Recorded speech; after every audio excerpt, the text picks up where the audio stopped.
Welcome, everyone. The first thing I'd like to do is have people move in from this right side so that we can get these other people seated for fire code, because we cannot have people along the edges here for fire code. So if there are seats over there, if you just get up, if it's all right with you, and move on in so we can make sure everybody can get seated and really fill this place up today.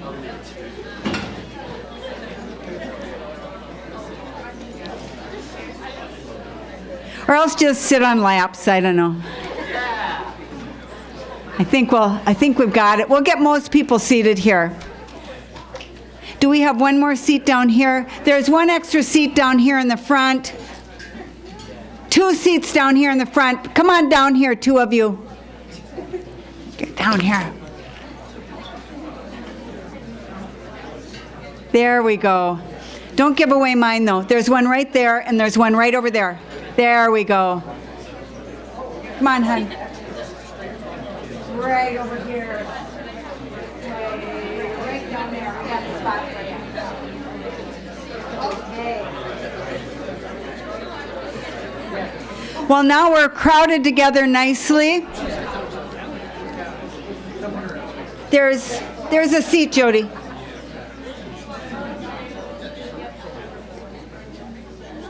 Great. Well, I want to thank you all for coming in today for this lecture. I want to welcome you. I'm Linda Monik-Eisenberg, the acting chair this year of Fine Arts. Today, I'm really pleased and honored to welcome Matthew Shlian. Did I get it right, Matthew? To MCAD for the Alice B. Fellstool.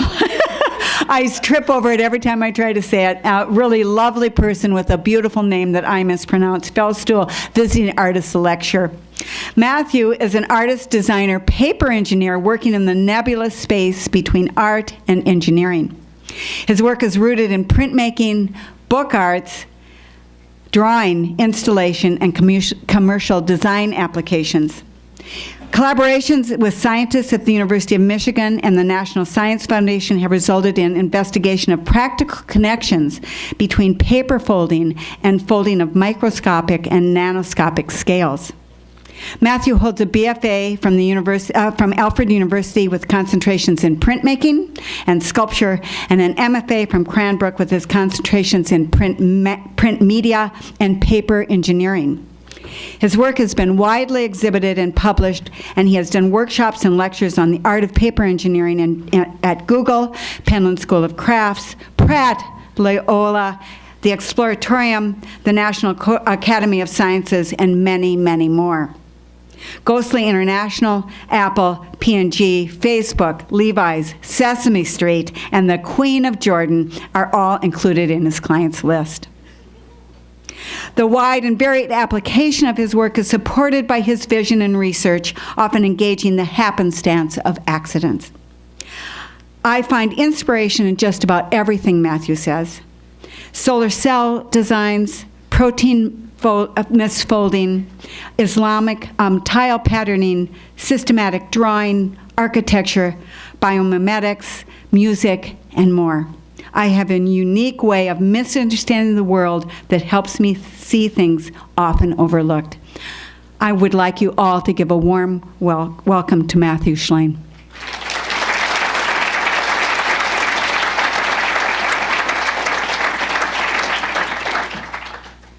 Hi, everybody. How you guys doing? Yeah? Okay. Great. Okay. That's better. So I'm Matt Shlian. I like to fold paper. I want to take this afternoon to tell you a little bit about my work, how I ended up as a paper engineer, which is a weird thing to be. I'll admit it. I didn't know it was a career until I was doing it. I want this talk to be a little bit interactive. I can see you guys. I get excited when I talk about art, and I tend to talk fast when I get excited. So if there's something that I'm saying that's unclear, you can put a hand up, or you could just yell out, "What does that mean?" Or just this can be conversational. That's my preference, actually. I also brought a couple examples here, and as I'm talking, I might throw some stuff out in the audience so you guys can hold it. It's cool to see large, but it's better to hold in your hands, just as long as I get this stuff back. That'd be fine. So thank you to MCAD. Thank you guys for bringing me in. It's a pleasure to be here. So when I design a new piece, I'm not generally thinking about what I want that finished piece to look like. Instead, I'm more interested in the process of working. As a piece is being made, there's a dialogue with the material.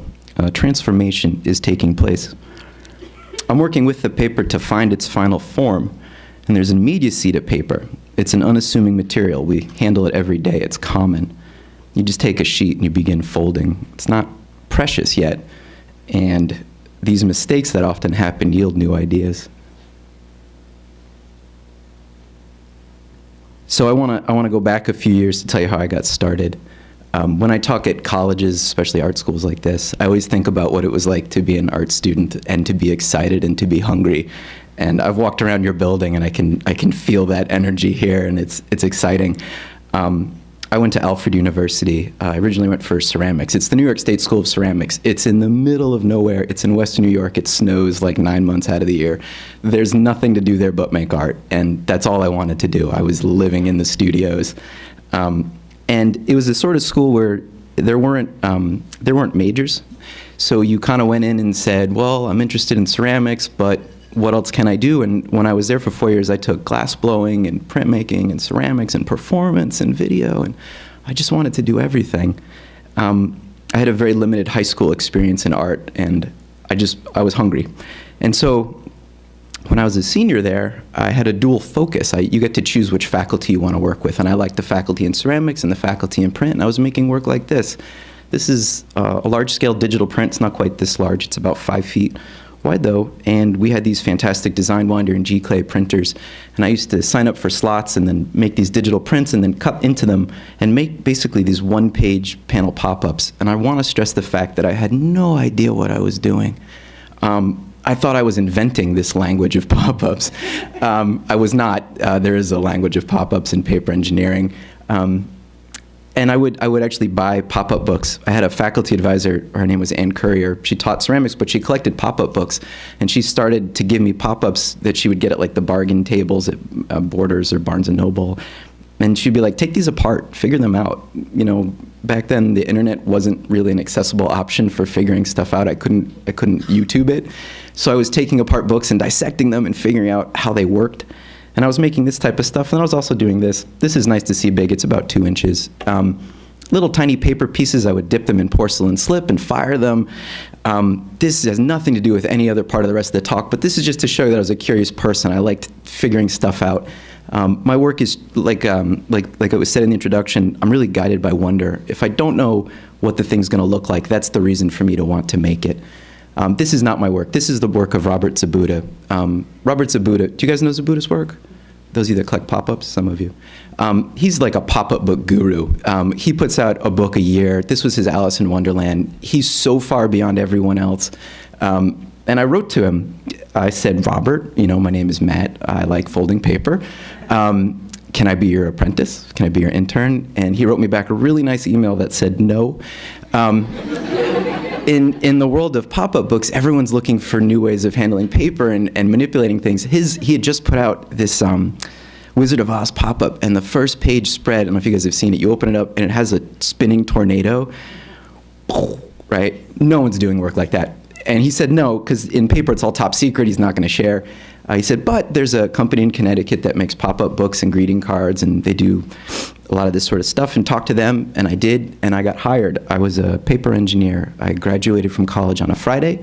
I spent the weekend with my parents, which was plenty of time, and then Monday morning I was a full-time working artist. Holy shit, it happens. So this was the type of work I was doing. This is called an artist die drawing. This is me trying to figure out how to fit Pooh and all his friends in a pop-up card. We design it, make sure the engineering works, and then pass it off to pre-press, who would then slap some art on it, put some glitter on it. So when I was working in the industry, this was like 2002, 2003. The company was called Structural Graphics, and you had to be really mindful of what are called hand assembly points. So everything that got folded was all hand assembled. It was done in Mexico when I worked there. Now it's all done in China. But if something had 2 folds, 2 glues, it meant 4 hand assembly points. You could only make so many an hour. And they wanted everything to be cheap as possible, easy to assemble, and I was not interested in making anything easy for anyone. I was an artist, I was not a designer. And so I'd take the long way around just about every time. And they would say, look at what we're doing, make yours like ours. And I would say, I don't want to do that. And so this was for the Art Institute of Chicago. A lot of these I have examples of here. This was the Mini Cooper car when they first came to the States in 2003, I think. This ran in like every magazine. They made millions of these things. I had to design this little car that unfolds and refolds. It took way too long. Now I would make a 3D model, but at the time that wasn't an option. I had to use this software. So I would get to work early before anyone else, and I would make stuff like this. I would use these machines. They had these fantastic flatbed plotter cutters. And I'll show you an example of one in a little bit in the talk. But basically, you work in CAD and you send your file to this machine, and it can die cut, it can cut out these forms, whatever you want. And they gave me a key to the building, and I would go up very early and I would make my own work. And then I would hide it in my car or under my desk because I didn't want marketing to take this and, sell soda or coffee or cigarettes or something. But they didn't want it anyways because it was too many hand assembly points. They would look at this and go like, that's like 1 million hand assembly points, that's useless. And I would say, well, it's not useless, but it's just not good for selling stuff. This is a good quote. Of uselessness, Eugene Ionesco writes, "The universal and modern man is a man in a rush, a man who has no time, who is a prisoner of necessity, who cannot understand that a thing might perhaps be without usefulness. Nor does he understand that at bottom it may be the useful that may be useless and a backbreaking burden. If one does not understand the usefulness of the useless and the uselessness of the useful, one cannot understand art. And a country where art is not understood is a country of slaves and robots." Right, exactly, thank you. So the most fascinating thing about paper for me is that it's a material with a memory. We crease it, it knows where to fold, and when unfolded, it comes back to its original place. Once we begin to understand how this material behaves, we can start to work with it. This piece is called "We Are Building This Ship as We Sail It." And its title comes from a Kay Ryan poem which goes, "We are building this ship as we sail it, the first fear being drowning. The ship's first shape was a raft, which was hard to unflatten after that didn't happen. It's awkward to have to do one's planning in extremis in the early years. So hard to hide later, sleekening the hull, making things more gracious." This is two different views of the same piece. So I was an artist. I wanted to play with light and form and structure. And I wanted to make artist books that had no real defined narrative. I needed to find people outside of commercial design. And I ultimately left my job and went to grad school. This is me 15 years ago at the Cranbrook Academy of Art in Michigan. And there I met architects, designers, printmakers, ceramicists, and eventually met a few scientists. MIT professor Victor Weisskopf wrote in an essay entitled "Teaching Science" that in teaching science we must begin by asking questions, not giving answers. In that way we contribute to the joy of insight. Science is the opposite of knowledge. Science is curiosity. I think when we define science in that way, the work that I do in the studio and the work that goes on in the lab is actually very similar. So after school, I knew I was moving to Ann Arbor. My wife, Thea, was a student there. And I figured I'd teach at the university or some other schools, but I wanted to see what else I could do. And U of M is just a major research university. It's got the Life Science Institute, it's got nanotechnology, biology, all this other great stuff going on. So while I was at Cranbrook, I bought a DVD burner and 50 blank DVDs. This was in 2006, I think, something like that. And I mailed them out to people all across the university, people in life sciences, people all over, and just said, "Hey, I'm Matt, I like folding paper. Maybe there's a crossover between your world and mine, let's play." And I sent them little, little pop-up things, whatever. And out of 50, 6 wrote back, 5 of them wrote, "Thanks for this stuff, I don't know what to do with you." And one guy said, "Why don't you come give a talk at the macromolecular science department?" And I thought, okay. Well, actually, I thought, I don't know what that is. But then I thought, well, they don't know what I do, so like maybe there's room to have a conversation, right? Let's play. And so I went and I presented my work, and it was crazy. They got it. They freaked out. I was showing them book forms, I was showing them things, and they were understanding it from a scientist's point of view. I was showing this book form in particular, and this is just a pleated structure, it's real basic. But I was saying, guys, I'm working on stuff like this, I don't know what it's good for. And this guy, Dan Kleonsky from the Life Science Institute, stood up in the back of the room and went, "That's it, that's it!" it! And he was so excited. Here, I'll pass this. He freaked out, and I said, yeah, that's it. And he went, no, this. So he'd worked on something called an autophagosome, which has a double cell membrane wall and rotates around itself the same way that this piece of paper was moving. And he'd been trying for 15 years to explain how this thing moved in space to his students when he gives talks.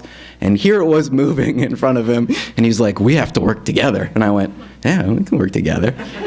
Sure. And so I got in, right? And at first, we used paper as a tool to illustrate scientific principles, so explaining how an autophagosome moves in space. But then it became used as a research tool. So I had a position, I was a visiting research scholar at the University of Michigan, which is a super fancy way of saying volunteer, for 7 years.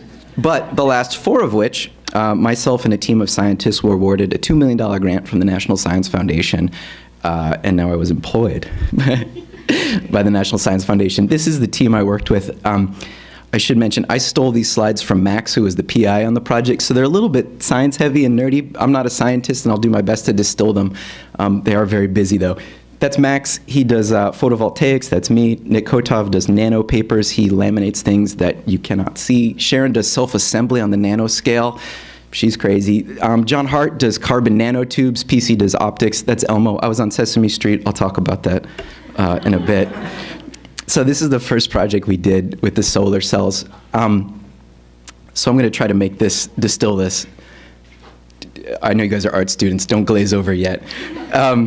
So when we look at solar cells under the microscope, they're not flat. They're actually an array of 4-sided pyramids. The reason being, you want a lot of surface area on the solar cell. You want it to collect as much sunlight as possible. But the problem is, when you have a solar cell and the sun's directly above it, it's really working great. But the sun, we rotate and the sun goes down. And when it's going down, you're getting shadow and you're not collecting as much light. They do make some solar cells that are heliotropic, that'll follow the sun like a sunflower, but they break down and then you just have a flat solar cell. So they were asking the question, can we use these paper structures to decrease misalignment to track the sun more efficiently? The answer is yes, you can. So if we took just a simple sheet of paper and did a cut pattern like this, what actually happens when you stretch it is the paper will tilt, right? So if you had a large enough sheet, you could fill a solar cell with it, and you can just stretch it using like shape memory alloys or some sort of kind of gearbox or something to basically track the sun, and you can track the sun super efficiently. This is an example of a solar array on the upper right. These are some paper models we did in the lab. You can see that the overlapping length of the cut will dictate how far this thing will turn and tilt and stretch. Like I said, I'm not a scientist. I'm actually not a math guy. I failed math in high school. I never got past algebra. But I understand geometry. And so I showed them this, and then the science team takes this onto a computer and quantifies it all and figures out the optimal cut length. This is the Kapton model in the lab. It says the feature angle can be tuned as a function of axial strain, which means you stretch it and it tilts. This is some math that proves it, and then this is the gallium arsenide solar cell in the lab. This is coded, and we can test this out. Ignore all this. What this is just basically telling you is that when the sun is at a 70-degree angle, our technology is 150% higher yield than traditional solar cells. We got a patent on this. It got bought out. Hopefully someday it's going to make us all super rich. We'll see. But what's really cool for me is we can scale this same technology down to the micro and nano scale. It has a lot of other applications potentially. We use graphene, we use lasers. It could increase battery life, it could make our computers faster, it could become a filtration device at certain length scales. Terry, who's one of our PhD students, works for Apple now, and they're doing something in your phones to make your phones faster using this technology. There's alternative cut patterns as well, some that behave in unexpected ways. There are these things called auxetic structures that increase in the z-axis when they're stretched. Do you guys know what auxetics are? No. Okay. A-U-X-E-T-I-C-S, auxetic. The future is going to be auxetic structures. You're hearing it here first. So auxetics will stretch. So if you picture like a piece of fabric, when you stretch it like a piece of spandex, it's going to get smaller in the center direction. Auxetics do the opposite. When you stretch them, they actually expand. So something like the Hoberman sphere is sort of an example. And the clothing. Yeah. It's starting. Nike shoes use it on the bottom for their run freeform shoes. I saw some that was like for children because they grow so fast. Yes. It's clothing, and you just stretch it out and it fits them properly. There's a lot of application for it. It's kind of amazing. Look up auxetics. There's a great guy, Ron Resch, if you look him up, R-E-S-C-H. He does work with auxetics. He recently passed away, but he's great. I brought some paper models here that explain it a little bit better. This is an auxetic form. It shows you don't really need the paper as much as you need the creases to be in exactly the right place. This can support a really fantastic amount of weight in one direction and be flexible in another. They're really good at absorbing shock and impact. Some have flexibility in multiple axes. This one's so high-tech we don't know what to do with it yet.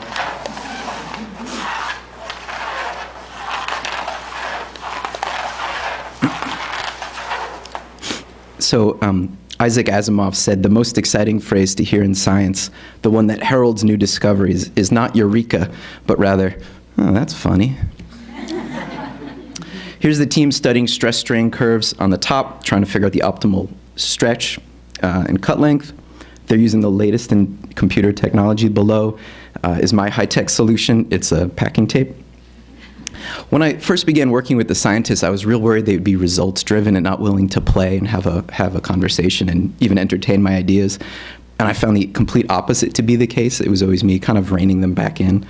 I think the work being done on the cutting edge is often unknown, and then they're willing to take a chance or a risk. The idea is that when nothing is known, anything is possible. And I also think, you know, I was in a room with these people, and they were all MacArthur award-winning scientists. They're certifiable geniuses. I think there's that saying that if you're the smartest person in the room, it's time to find a new room. But I think the inverse is true, and if you're the dumbest person in the room, just hang the fuck out. And just blend in. And you're gonna learn a lot. So these are some of the images from the scanning electron microscope. When Terry sent me these, I almost passed out. I had no idea how she did them. These are like less than the width of your human hair. I mean, they're like 500 times smaller than your hair or something. I had no idea how she did it. She used graphene and lasers. And then I said, well, how did you get it to stretch? And she goes, I put in a little cup of water and I went like this.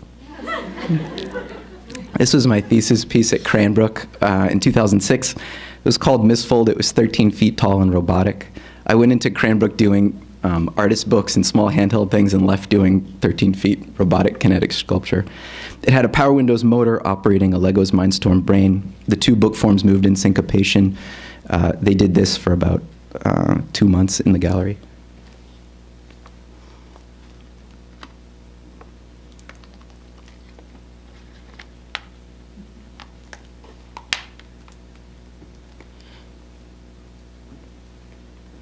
When I was making it, I was thinking about protein misfolding and paper misfolding. And so protein misfolding is the root cause of Alzheimer's and cystic fibrosis and Parkinson's and all these terrible diseases. The protein strands misfold and cause others around them to misfold in a chain-like reaction. And if we can understand how these misfolds occur, we can send in inhibitors or somehow contain that motion. It doesn't actually look like that, I should say. It's really complicated.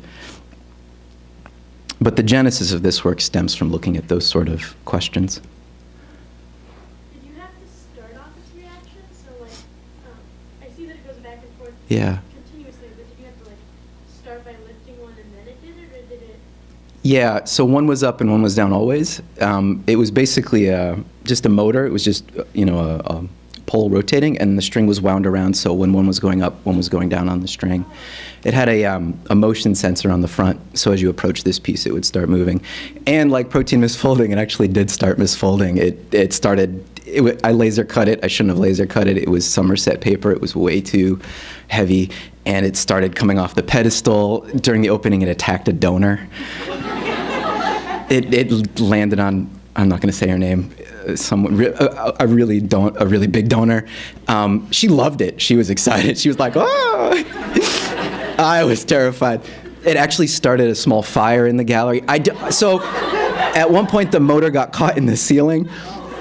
I understood the paper side. I did not understand the robotic side.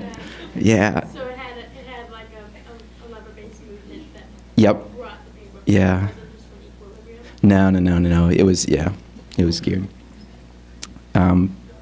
That's how they moved, basically. I have some of these here, and maybe I'll pass one out. Yeah, they're better in person. I don't know. It's nice seeing it big, but.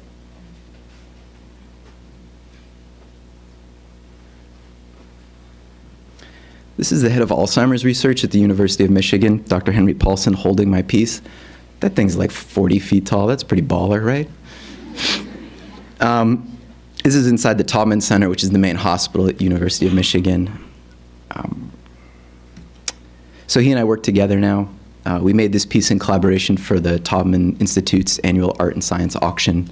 They have a benefit that the proceeds go to research cancer.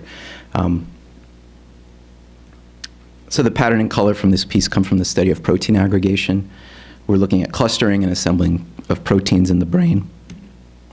I've been working with this idea of modular aggregation in my work for a while. This piece is part of the Unholy series I began last year. They're pretty big. They're not quite this big. They're about, I think this one's 60 by 60. There's a detail. This is a detail of the first time-lapse piece I showed. This is number 31 in the series. This is 75. This is 85. This piece is headed to Art on Paper next week in New York City for the big fair there. It's not quite that big. This piece is Tyvek and sits on 2 turntables. And when you approach it, it does this.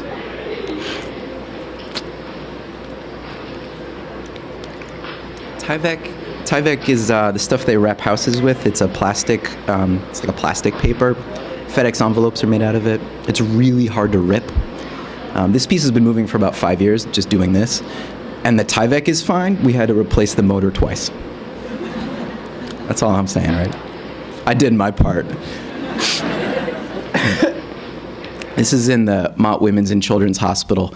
It's pretty low to the ground. It's about 4 feet by 4 feet, and we installed it in October a number of years ago, and then I went back in December to shoot this video, and there are all these like kids' nose prints on the plexiglass, and I was like, it's a good piece. I'll take it.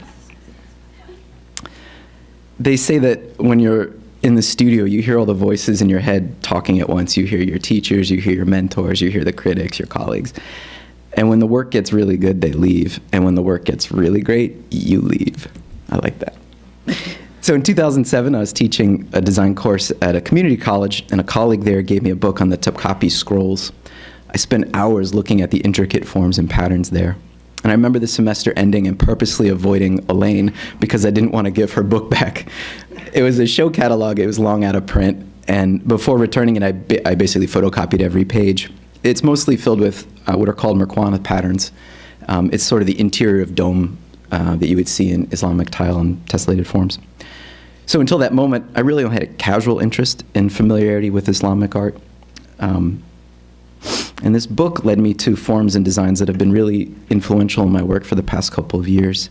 And I let those patterns simmer on my mind for about 2 years before embarking on my Ara series in 2010. This composition is Ara 114. It took me 113 variations on form and design to get to this piece. Design is an iterative process. Each piece builds on the last one.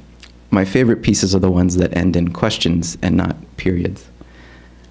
Oftentimes when I struggle through a design problem, I remind myself that it's this struggle that's an integral part of the process. In 2009, I was invited to Jordan by the Queen of Jordan to design the royal family's annual card. I should say I thought it was a scam email when I got it. I was like, my wife's name is Thea. I was like, Thea, listen to this bullshit, the Queen of Jordan. And she was like, they're naming specific pieces. You should probably follow up. So anyways, we went back and forth quite a while, and she couldn't decide what she wanted, and I said something like, it'd be easier if we just met in person. Like, we could hammer this out in an afternoon. She was like, why don't you come to Jordan? And I was like, yeah, let's do that. So they flew us in. It was unbelievable.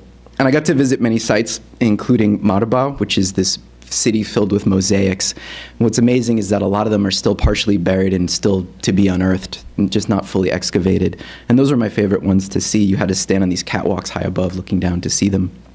They just filled these rooms. And so a lot of my work started to be influenced by some of the patterns and things I was seeing there. This is Ara 205. It's a 24-sided array pattern. Eric Brogue writes in Islamic geometric design that a geometric composition is a product of both rules and creativity. And I strive to understand the rules in order to expand upon this visual language, this tiling that already exists. I'm not interested in reinterpreting known patterns. I don't want to do what's already been done. I want to add my voice to the conversation. This is a side view of it. It's kind of hard to see what's going on from the front, but it comes out about 7 inches from the wall. So the patterns found in 1,000-year-old Merquanis in palaces in Iran are the same patterns found on the nanoscale in the lab. Sharon Glotzner's group, who I mentioned before, they study self-assembly on the nanoscale. They study how subatomic particles will arrange themselves in clusters. They're essentially building the building blocks of life.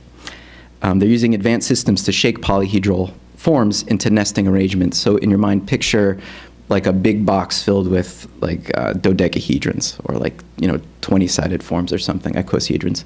And then they, on the computer, just shake the shit out of this thing for years, right? And it gets to a point where there's nowhere for them to go. And then what they do is they take a slice in one axis, let's say on the y-axis, and you pull out a form and you get something like this. This is a 5-sided aperiodic pattern. You take a second slice, exact same model from a different angle, and another pattern emerges. So this research into visualization of pattern is intriguing to me. It questions the micro-macro patterning of nature, the structures we find on the nanoscale, and directly compares it to things like architecture and ornamentation. And I use these structures as a basis for my artwork. These patterns come from both a study of Islamic tile and tessellation form, as well as looking into nanostructures. It's the artist's job to bridge these gaps, to make these invisible things visible so we can see these things in a new light. This piece is called Apophenia. It was one of the first pieces I made that merged quasi-crystal formation patterns with Islamic design. The title, Apophenia, means seeing patterns where none exist. It's a term used to describe the human tendency to perceive patterns in randomized data, like when celebrities die, they always die in threes. We always think that's a thing, but it's not really a thing. Maybe it is. This piece experiments with the idea of disrupting tile patterns. As the viewer's eyes recognize or repeat, it dissolves and is reconsumed by another form. This is a piece I did for Levi's about 5 years ago in their flagship store in San Francisco. I was in this window for 4 days gluing these sheets down. And that's what it looked like when they lit it. This is R301. It's a 4-sided array, a pattern that appears to either be growing or eroding. This piece attempts to capture that unearthed, buried dichotomy I experienced in Madaba. This is R260. Sorry, getting over a cold. This to me is an exercise in unlearning. I often try to approach my work as a novice. I'm trying to willfully forget what will work and why. I think a lot of times I start a piece and I sort of have a preconceived notion of what's going to work, and then I just take that shortcut, and it's almost like a trigger. You kind of have to go, well, I don't want to do that this time. How do I begin this one? How do I change my approach so I don't repeat myself? I think having that mindset of a beginner allows me to evolve my work and my visual language. These are some of the latest pieces in the series. This is 312. This is 314. This I finished at the end of last year. This is a detail of 316. This is a series I collaborated with the Tamarind Institute in Albuquerque. It's a printmaking mecca, those of you that are printmakers here. And last fall, I worked with their team of master printmakers mixing colors and textures. Our palettes were extracted from a painting by Dutch artist Rachel Rush. This painting, I'd seen this in Detroit a few days before I left, and I said, I want to use these colors. The printed proofs are beautiful and vibrant with color. It seemed really like an act of violence to cut them up. Thanks so much. Appreciate it. But I did. I cut up all the prints. Contrary to what most of my work may suggest, I'm not actually chromophobic, but I strive to use color in a thoughtful way. The title, The Other Ishihara Test, that's the title of this piece, references the colorblindness test by the same name. I am colorblind, and I think the deficiency I have in color allows me to focus on pattern and line and repetition, all the things that make my work mine. This is what they look like.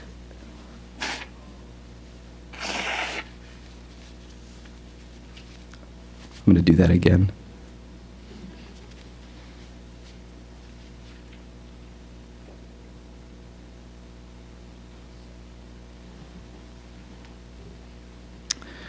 I used to teach at the University of Michigan. I haven't taught for the past 4 or 5 years. I've been really busy in the studio. But I still teach workshops. I'll go to places like Penland or Haystack for 2 weeks and teach a bunch of students an intensive class. These were my students at Penland this past summer assembling a piece. I designed this piece and I said, well, you guys want to help me put it together? And they went, yeah, let's do it. And so they all, assembled. Each one was responsible for a certain shape.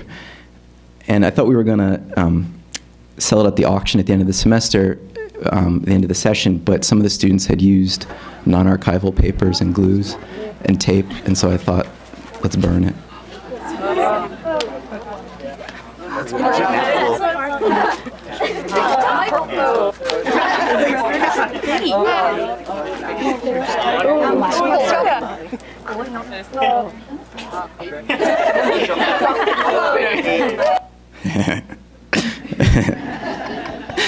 That makes me smile. That's my favorite piece I did last year.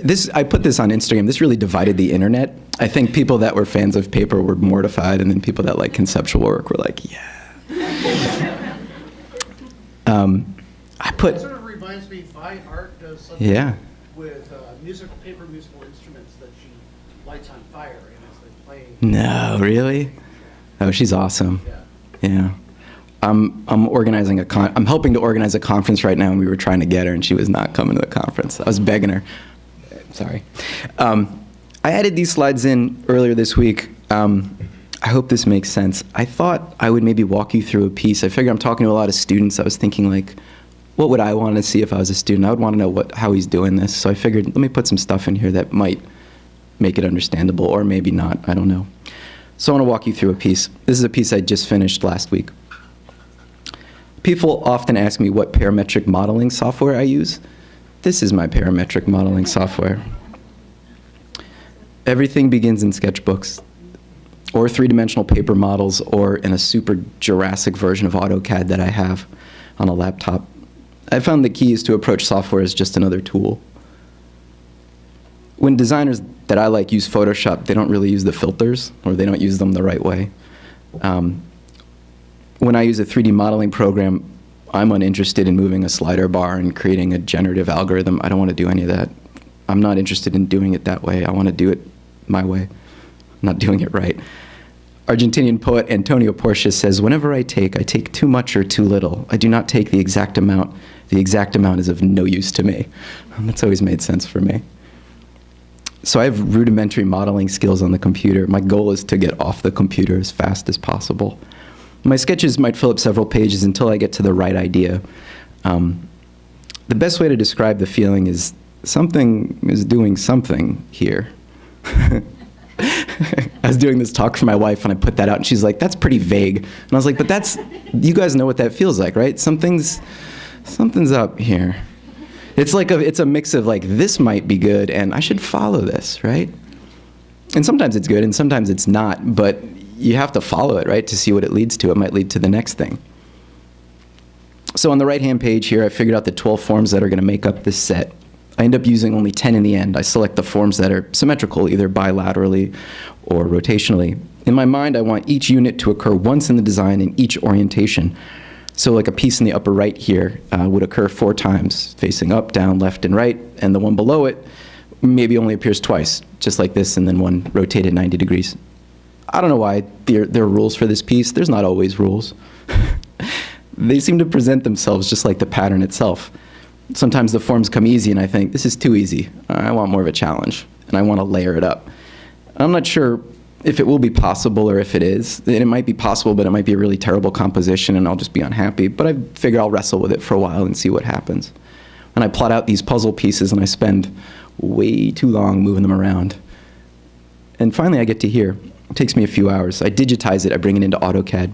It's not bad. It does break the rules I literally just set up, though. The pieces in red are doubles. Here I think, does anyone care there are doubles? Would people notice if it followed the rules? Maybe I just need new rules. What if only some pieces repeat, only the ones with bilateral symmetry? Does any of this even matter? I concede defeat. It'll be okay. It'll be fine, I tell myself. And just then my client calls up and says, can we make it rectangular instead of square? Then I say, all right, I set the rules aside. They wanted a 4x6 instead of a 4x4. I said, I'll come back to that later. So I take the pattern into Rhino. I use a Rhino program from 2004. And I extrude the central points. I get excited when I realize the pieces will undercut each other. You can start to see they're overlapping a little bit. That's new, I think. I wonder how this will look, and now I want to find out. I get excited. I want to see this thing through. These sort of unexpected moments drive the work and give me ideas for my next piece. I take each form and use the unroll surface command to unfold the shapes as if they're made from paper. The command is helpful but gives me additional work. Now I need to fix the parts that I've unrolled incorrectly, which they all do. So then I have to add glue tabs and move things around. It takes me a few hours and I import that back into AutoCAD. These are the flattened shapes on the right and how many of each of them occur. It's a little hard to see my numbering, but like one might say 4/2M, which means I got 4 like this and then 2 that are mirrored of that same shape. And then on the left, my composition. So on the flat shapes, my red lines are cut scores, my green lines are perfs, my white lines are knife cuts. It's going to cut all the way through. I make a test plot to be sure the shapes are correct. Of course, they are not. I mess up usually 1 or 2 pieces. A perf is a cut score is a perf. I chop off a glue tab. It always happens. This is the plotter I use. This is one of those machines I mentioned at the start of the talk. I saved up money when I worked for that company and bought my own.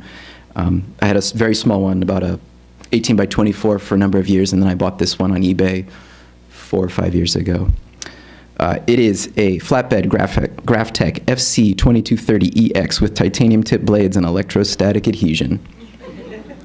These are my collaborators, these esoteric beasts. I run them with AutoCAD from 2004 and R13, which came out in 1993. They feature a SCSI port. Do you guys remember SCSI ports? It was like the thing before USB, before that thing, maybe before that. That was SCSI. They sound like this.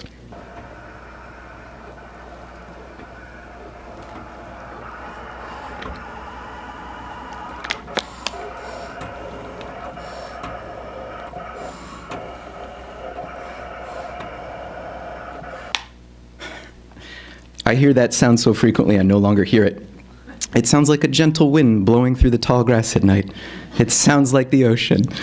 It sounds like me not getting carpal tunnel. It has driven multiple studio mates crazy. Once the shapes are fully cut, I can lift the sheet off the plotter. I release the static adhesion, and it does this.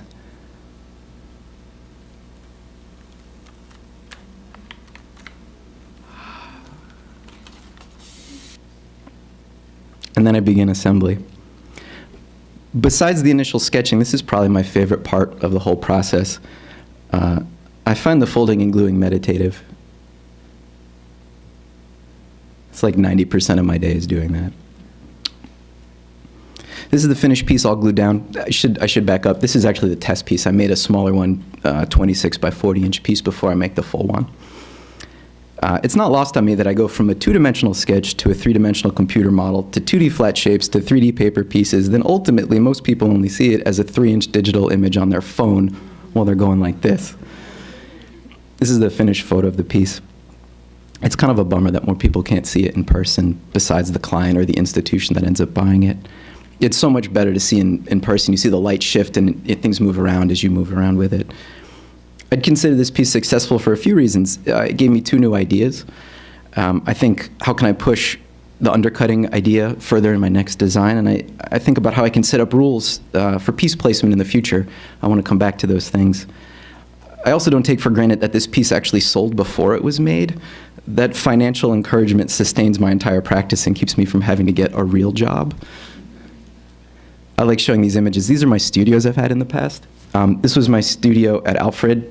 This is in the clay studio. It's covered in clay dust. This is my studio at Cranbrook. People think that the work is very clean, so I must be very clean. That is not the case. This is my current studio. This is before we moved in Ann Arbor. We've been there for 8 years. This is more of what it looks like now. This is the highlight of my life. I was on Sesame Street a couple years ago. They were trying to promote STEAM education rather than STEM, so science, technology, engineering, art, and math. And they were looking for artists that work with scientists or math people, and they found me. And so we brought these 4 adorable children to my studio, and we shot for 6 hours, and they edited it to 1 minute. And these kids look like geniuses. I'm not going to show you the video, but it is adorable. If you Google Sesame Street paper folding, you'll find it. The word of the day was sculpture for me, which is like, that's pretty good for an artist. And what's cool is they'll replay it regionally, like in different, they'll shove it in different episodes, and I'll know because I'll get 100 emails from people in New Zealand like, I just saw your section, I want to know how to make that thing, show me how to make that thing. So I put a PDF on my site, you can just download it, and I just told people, if you want to do it, cool, just send me photos. And so I have a folder on my computer of all these kids all over the world like holding up this crazy shape. This is my daughter Fiora, she's the best, she's about to be 5. She's my creative director. That's it. That's all I have to show you. Thank you, guys.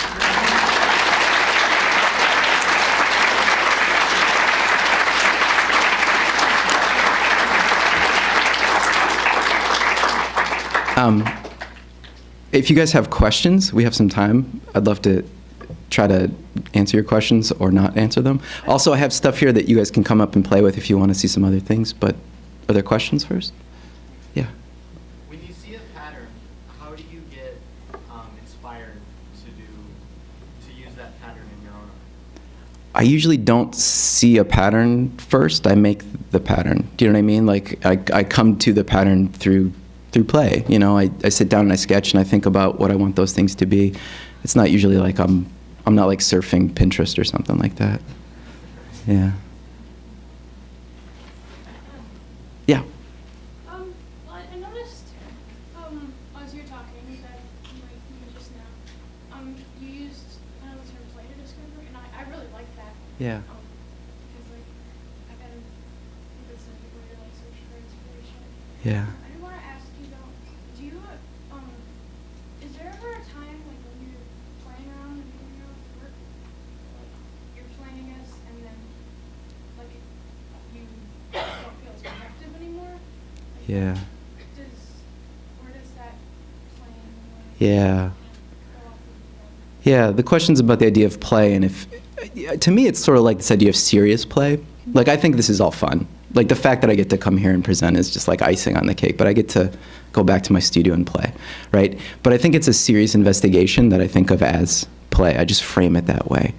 I think sometimes, at least when I was in school, there was this real idea of like, I don't want to make a decision unless I know what this thing means, because I'm going to have to justify my decision and critique. And then you get like kind of cornered, like you get like grad schoolitis, right? So for me, it's like if I kind of have a vague idea, I'll just pursue it. I mean, if it doesn't pan out, it doesn't pan out, but probably it leads to something else.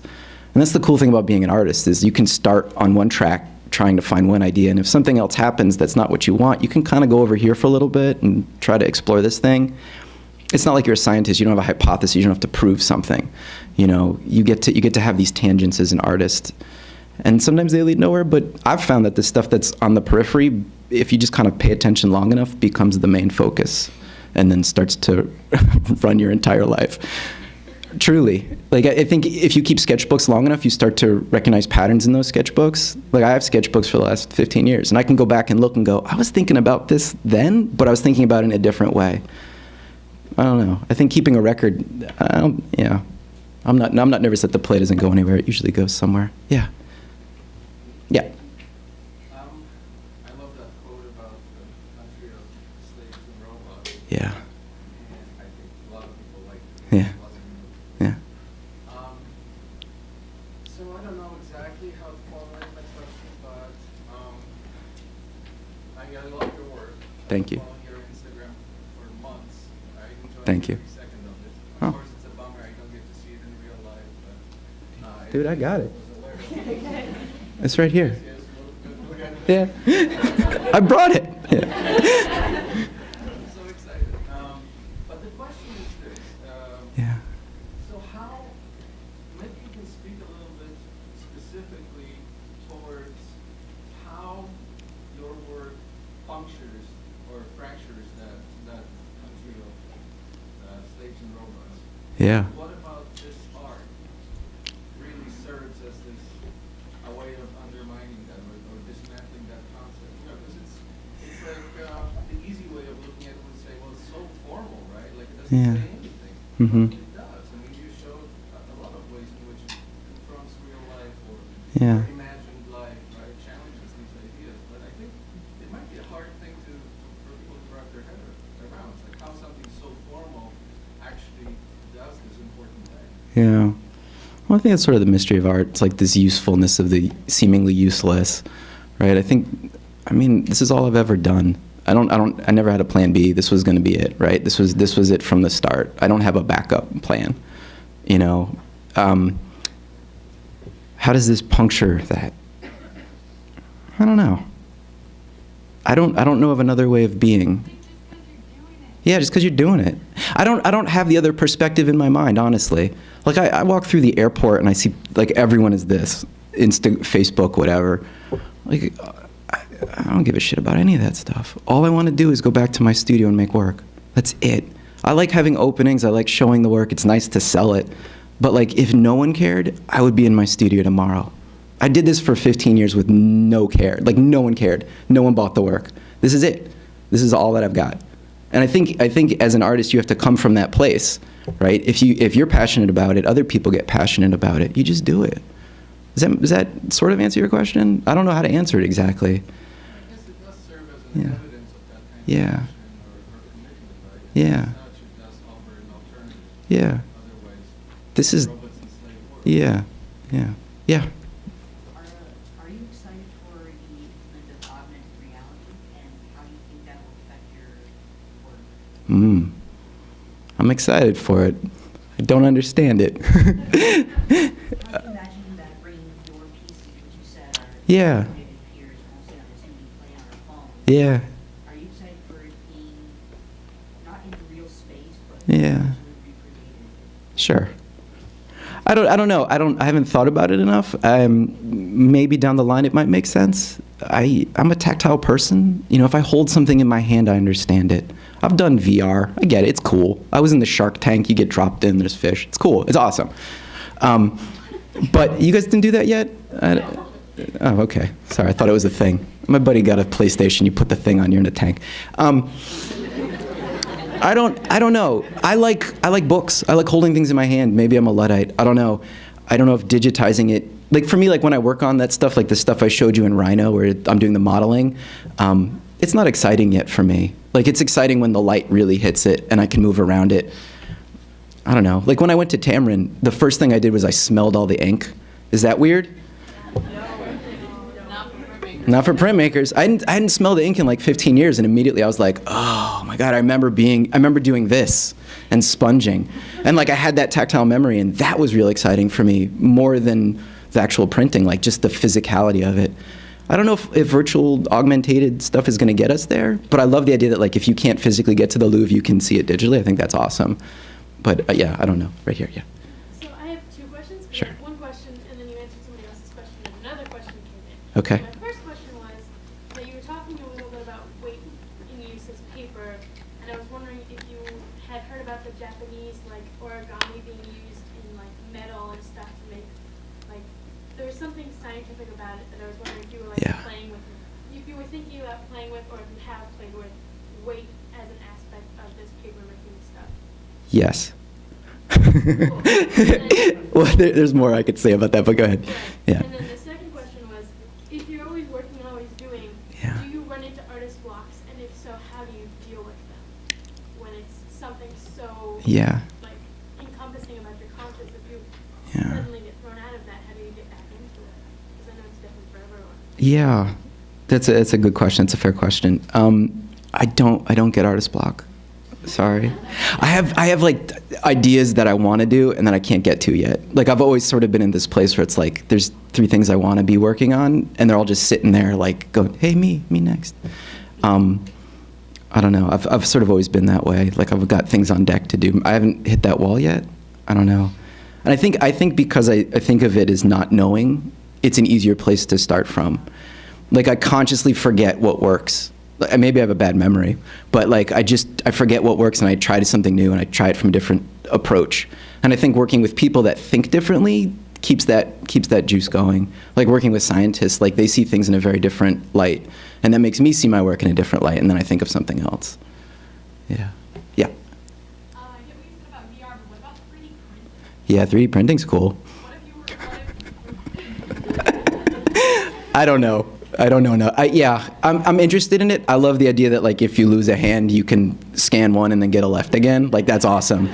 As far as art, this is, I don't want to say, it might be an unfavorable opinion, but like a lot of times I see it and it's like, this thing is rotating. And then you put pencils in it. I don't know. I'm not excited by it. I think it has potential, but I don't think we're yet there. Yeah, personally, I don't know. I know people that are doing amazing stuff. Do you guys know Nervous System? Jessica and I forget her partner's name. They're at MIT. Nervous System. They're doing amazing stuff, 3D printing dresses and stuff like that. There's some really amazing stuff happening, but it's still very infantile, I think. I want to see what the next step is. I'll go here and then back. Yeah. You mentioned that you are colorblind. Yeah. Can I ask what kind of colorblindness you have? Yeah, I can't see so good. Reds, browns, greens, that whole area. Green. Yeah. Like if you told me your shirt was green, I'd believe you. But if you told me it was like brownish, I might go, okay. It's green, right? Yeah, it's Okay. like teal-ish. I have really bad trouble in low light. Like I don't drive at night anymore because I can't tell where the road ends and the grass begins sometimes. Yeah. Relatable. Yeah. Okay, let me go back. I'll get back to you. Yes. So can you talk a little bit about your experience working with scientists? Yeah. And what you taught them about art Yeah. through your work? Sure. Having had a little bit of that experience myself, I'm wondering what your experience was on that. I would say it depends on the scientist I was working with, but by and large, they were all artistic and didn't consider themselves to be artists. Like across the board, that they were like, thanks, Mike. That they were like, they had interest in art. Like they did photography or they played violin or they did something that was creative and they had an appreciation for art. It wasn't. A lot of times you talk about art and science and it's this a real surface level, like, I take beautiful microscope slides. Like, yeah, kinda. But I think there's so much more. There's a lot more room to have a longer conversation about what it is and what that is about. What I taught them, I think artists think differently. I mean, we've known this our lives, right? I was just talking to someone over here saying, like, my brain works this way. I'm really good at doing this stuff. I'm really bad at most of the rest of life. Like, we just did our taxes. It's like, oh my God, I can't do it. I can't fill out forms. Filling out a form is a nightmare for me. I can't work like this. It's terrible. You guys have the same thing, I'm sure. So I think what they got from me was that art is not a linear path. When we got the grant, we didn't know we were going to do solar cell design. We had no idea what we were going to do. We just had 6 brilliant guys and me in a room, and then they were like, here's some money, go. Which is amazing. You never get that. You never get that level of play. And then we just kind of sat down, and I showed up with like a box of stuff, and I was like, here's what I'm working on. What do you guys think? And they said the nicest thing. They said it's like I came in with a box of answers, and they had to figure out the questions. And I thought that was really nice. I was like, cool. I'm like, because I would show them stuff and they would literally go like, what's this good for? What do we do? What do we do with this? What's this good for? And they would hold it up to the light. And they're scientists. They're curious people. They think of it as something different, but it's really the same thing. Yeah.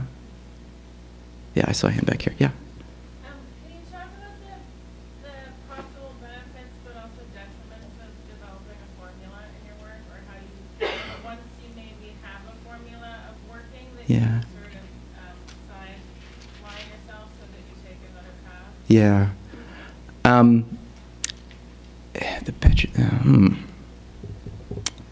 I should say when I put that piece out to explain it, that's not how I work all the time. That's how I worked on that piece.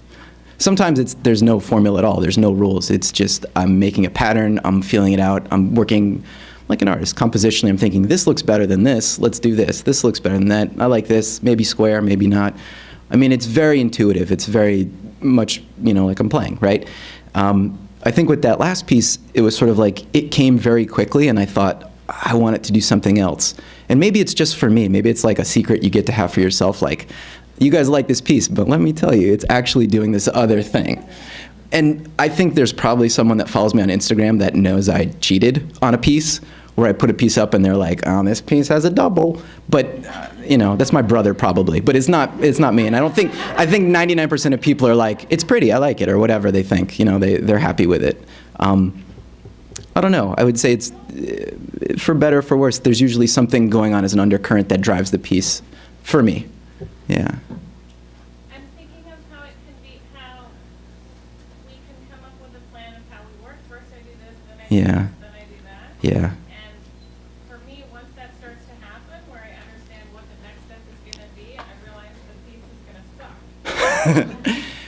Yeah, that happens too. I would say, if I can see what it's going to look like as a finished piece, I don't want to make it. I think I've always been that way. I'm bored. It's like filling out a form. So I want to be surprised along the way. I want to learn. There's like that moment when you do ceramics, you open the kiln and like you put the glaze on, you think you know what it's going to do, and then you're like, or when you're pulling the print off and you're like, because now you're seeing it in reverse for the first time. Like that's the exciting part. Like that's like the thing you get to keep, because you might not get to keep the print, you get to keep the process, right? When you put it in the kiln and you don't know, it might have blown up. It blows up, right? Or the salt kiln and it goes everywhere, right? Yeah, if you're laying out the process and you're bored, stop. Don't do that thing, because then you're going to drive yourself insane. There's been pieces where you start and you're like, I'm working on a piece right now for this tamarind in Albuquerque, and it's a 20-foot wall by 12 feet, and the pieces are like this big each, and I had to make like 2,400 of them. And I started it, and I realized I used the wrong paper. This paper's hard to glue. And it's like standing at the base of a mountain, and you're like, oh, fuck. That's a hard place to start from. Because now you're like, this is going to be a grind. And some pieces are a grind. Some pieces you really work through and they're a grind. And sometimes it's like, it happens all at once and you just go, oh, that's nice. Yeah, I see somebody standing up. I can see your hand, I think, yeah.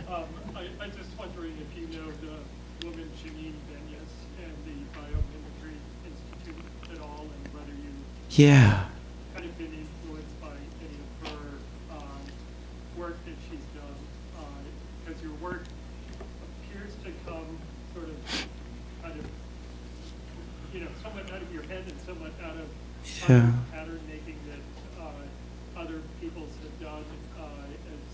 And I'm just wondering if nature is a big influence as well. Yeah, for sure. I remember her work. I was trying to place her name. I remember seeing her TED Talk years ago. Yeah, the question was about biomimicry, and yeah, certainly. Looking at patterns found in nature and extrapolating design principles from those patterns is exciting to me. I think looking at some of these type of forms, where it looks like a skin, we're doing something for, and it's for DARPA right now, I'll tell you. It's looking at like airplane skin. Can you change that surface so it's almost like a shark skin that's transformable? So yeah, definitely looking at nature and patterning like that is huge. I think we have a lot to learn. I mean, nature's figured it out. Why are we trying to redo it sometimes? Yeah. I see a hand next to you over there. I just wanted to know if you're colorblind again. Yeah. Personally, I get that I'm colorblind, and it Whoa. messes me up when I'm doing artwork and I can see the way I see colors. Yeah. And it'll turn out because Yeah. you don't see the way I see it. Yeah. Because I get annoyed. I want to make it like I don't know. It's recently that I started really using color, like within the past 2 years, or a couple years. And I know I don't see what anyone else sees because my eyes actually see two different sets of colors. My right eye sees warmer tones, and my left eye sees cooler tones. It's like the Photoshop slider goes like, whoop. I don't know if it's gotten worse. I don't know. I don't know if it's always been that way. I don't know. I feel like since I can't take my eyes off and see it somewhat the way someone else sees it, I just go with what I see. But in my work, like I generally stick to more vibrant colors and tones that I know what they're kind of doing, or at least I think I can see them. I see them myself. But when it's like I'm getting dressed, I just ask my wife. I'm like, is this weird? That's my whole life. Yeah. I think we'll take 2 more questions and then Yeah. we can invite you to come up and see some of the samples. Yeah, I'll hang out for as long as you guys like. I can answer more questions. Yeah, go ahead. Like a weird one, maybe. Bring it on. Do you feel like a greater sense of like significance when you do a piece that's like gonna go towards like the science community, or like compared to one that goes into like a gallery or commercial setting? I don't know if I feel a greater significance. I feel like I worked in commercial design for years. I made a lot of junk mail, I'll be honest. I feel like I've got a lot of karma to work off from that. And so like if I can design more efficient solar cells or like a better heart stent for kids or whatever the project is, like that's all, that I should be doing more of that. Like that's good in the world, right? If I have that ability to do that, I should be doing that. there's a different sense of satisfaction, but doing work for galleries or doing work for institutions is exciting in a different way. You know, maybe it's an idea that I have or a pattern I want to see occur, but doesn't necessarily have a, you know, specific utilitarian purpose for it. It's a different side of fulfillment, I guess. Yeah. It does inspire people because remember how you mentioned the little kids' nose Yeah. class? Yeah. Sometimes artwork can awaken something in someone. Yeah. That piece in the hospital kind of kills me. Like, we went to fix one of the motors, and I have a roboticist I work with. He was inside the piece fixing the motor, and I was like standing on top telling him, oh, it's not working yet. And a father came over to us and said, oh, are you guys fixing this piece? Because it had stopped working for a while. And he said, this is my daughter's favorite piece. She comes here to get treatment. We're here all the time. And I was just like, oh, shit. And I was like, yeah, actually, I made it. And he was just like, you made this piece? And I said, yeah. And he gave me a big hug, and he was like, we come to the hospital, like, they did a really good job curating the hospital with artwork. He's like, we take the tour when she's getting her treatment. Like, we walk through all the pieces. And he's like, this takes us out of the shit that we're in. I have Crohn's disease. I'm in hospitals a lot, right? So, like, if you can be in a hospital and not be thinking about all the problems that you're having, like, if you can take you out of that, like, that's the highest form. Like, for me, I'm like, that's what I want to do more of. Yeah. I personally have narcolepsy, so Yeah. I go to a shitload of doctors. Yeah. Sometimes hospitals are horrible. They have that terrible fucking art on the wall. It's like a leaf or a whatever. Who knows what some glitter art, whatever. And you're like, ugh. But like, if you can see a piece like that moving, and it's like, oh wow, it's something different. Even just momentarily to make you not think about why you're there. I make hospital art, so be careful. Sorry, I make hospital art too. But yeah, sometimes they curate it really nicely, and sometimes they don't. That's just like anything else. Yeah. Maybe one more question, and then. Yeah. What is the gluing tool? Okay, I always get this question. It's a needlepoint glue bottle. I get it from Rockler Hardware, Rockler. You guys know about Rockler? Okay. I use PVA glue. It's polyvinyl acetate. It's what archivists use. It's archival acid-free. And how do your hands not get super dry and holding it? They get dry. I moisturize. Usually someone asks, like, do you get a lot of paper cuts? I usually get that question, which I do. But, yeah. Yeah. All right, well, if you guys got to go. If you want to come down and see more work, I'll bring some stuff out, and then we can talk. Thank you.